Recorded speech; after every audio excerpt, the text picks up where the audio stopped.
ఇండస్ట్రీలో ఒక ఇష్యూ జరుగుతుంది సార్. ఈ థియేటర్స్ బంద్ చేయాలని, బంద్ చేయకూడదని. మీరు చిన్న సినిమాలు మీడియం రేంజ్ సినిమాలతో చేస్తున్నారు. ఇప్పుడు పెద్ద సినిమాతో, ఇప్పుడు రాజాసాబ్ లాంటి పెద్ద సినిమాతో అసోసియేట్ కూడా అయ్యారు.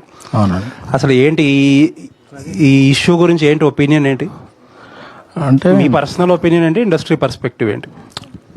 నా పర్సనల్ ఒపీనియన్ ఏంటంటే అండి, ఈ పర్సంటేజ్లు, రెంట్లు, షేర్లు వీటికన్నా కూడా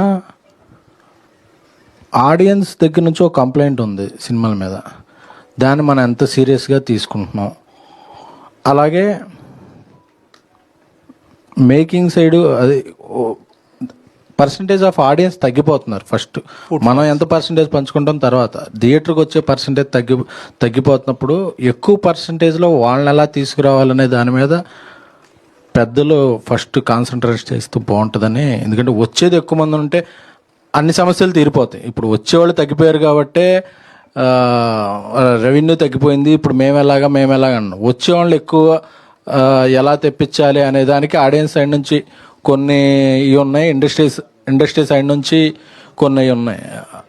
అవి రెక్టిఫై జరిగితే ముందు బాగుంటుంది అనేది నా ఇది. ఎందుకంటే ప్రతి చోట చూసేది ఏంటంటే టికెట్ రేట్స్ గురించి మాట్లాడుతున్నారు. అలాగే మధ్యలో ఈ పాప్కార్న్, కూల్ డ్రింక్స్ దీనివల్ల మేము దూరం అయిపోతున్నామని మాట్లాడుతున్నారు. దాన్ని ఎలా అడ్రస్ చేయాలి?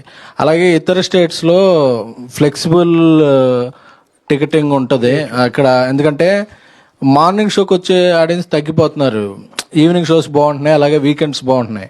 బట్ అన్ని రోజులు ఒకే రేట్స్ ఉండటం వల్ల కొంత దూరం అవుతుంది. సో ఫ్లెక్సిబుల్ ఇది పెట్టి ఎక్కువ మంది రప్పించగలమా, లేదా నార్మల్ రోజుల్లో కొంచెం తక్కువ రేటు ఉంటే స్టూడెంట్స్ని వాళ్ళని రప్పించగలమా, వీకెండ్లో కొంచెం పెంచుకొని అలాగా ఎక్కువ డిమాండ్ రోజు ఇలాంటి వాటి మీద కాన్సన్ట్రేషన్ చేస్తే బాగుంటుందని. ప్లస్ ఒక ఆడియన్స్కి థియేటర్కి వచ్చే కల్చర్ చచ్చిపోతుంది. ఎందుకంటే ఒక 2 వారాలకి 3 వారాలకి ఓటీటీలో వచ్చేస్తున్నప్పుడు థియేటర్కి కూడా ఓహో మనం అంత ఖర్చు పెట్టి వెళ్ళటం ఎందుకులే అనేది అవుతుంది. సో ఇప్పుడు హిందీలోనూ తమిళంలోనూ కూడా అనుకున్నట్టు 8 వారాల పాటు సినిమా ఓటీటీలోకి రాకపోతే థియేటర్కి వచ్చి, అంటే దానివల్ల కొంతమంది పెద్ద సినిమా తీసే ప్రొడ్యూసర్లకి పెద్ద ఓటీటీ రేట్లు రాకపోవచ్చు. సో వాళ్ళ ముందుకు రాకపోవచ్చు, అది కూడా ఒక జెన్యూన్ ఉంది.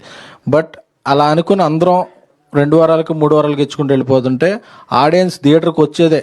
అంటే మీరు చెప్పే ఇది నిజమైన ఎగ్జిబిటర్కి కానీ డిస్ట్రిబ్యూటర్కి కానీ మనం చేసే ఫేవర్ ఏంటంటే ఎంతకాలం దాన్ని ఓటీటీలో రాకుండా ఉంచితే అదే. ఎందుకంటే అప్పుడు థియేటర్కి ఎక్కువ ఈ సినిమా రావట్లేదు కాబట్టి మనం చూద్దామని కల్చర్ మళ్ళీ పెరుగుద్ది. లేదంటే ఆ పర్సంటేజ్ ఇంకా తగ్గిపోతుంటే ఇండస్ట్రీ ఇంకా గడ్డుగాలం ఉంటుంది. ఎందుకంటే అలాగే నాన్ థియేట్రికల్ రెవెన్యూ కూడా ఇప్పుడు తగ్గిపోయింది. బట్ అది మన ఆర్టిస్టులు అందరికీ కూడా పూర్తిగా ఇంకా ఇదోలా. సో వాళ్ళ రెమ్యునరేషన్స్ అలాగే ఉన్నాయి. సో వీటి మీద చర్చ జరిగితే వాటిని ఏదన్నా సొల్యూషన్స్ తీసుకుంటే ఇండస్ట్రీ పెద్దలు ఆటోమేటిక్గా వీటిగా ఇది దొరుకుతాయి అనేది పరిష్కారం దొరుకుద్ది అనేది నా వ్యక్తిగతమైన ఫీల్.